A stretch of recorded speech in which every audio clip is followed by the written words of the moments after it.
జై శ్రీరామ్, జై శ్రీరామ్. శ్రీరామ్, జై శ్రీరామ్.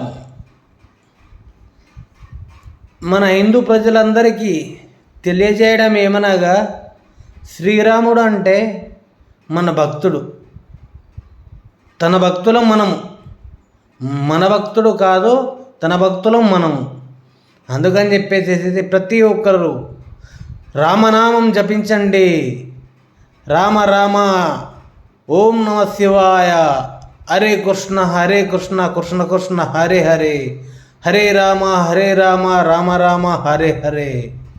నిత్యం ఒక్కసారన్నా కానీ దేవుళ్ళ నామసారం జపించినచో ఎలాంటి కష్టాలు, ఎలాంటి ఇబ్బందులు రాకుండా ఉంటాయని చెప్పేసేసి చెప్తున్నాను.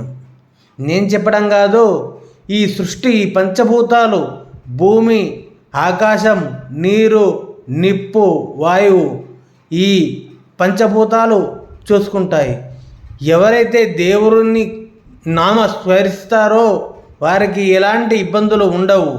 అందు గురించి రామ రామ కృష్ణ కృష్ణ గోవింద గోవింద, నారాయణ నారాయణ నారాయణ నారాయణ రా అంటూ ప్రతి ఒక్కటి దేవుణ్ణి ఏదో ఒక రూపంలో, ఏదో ఒక నామస్వరంతో దేవుళ్ళను మనము జ్ఞాపకించుకుంటే ఉంటే మనకు సకల దోషాలనేటి దూరమవుతాయి.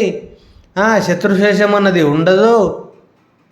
చాలా ఆరోగ్యాలతోటి, సిరి సంపదలతోటి చాలా బాగుంటామని చెప్పేసి కోరుకుంటున్నా. జై శ్రీరామ్, జై శ్రీరామ్.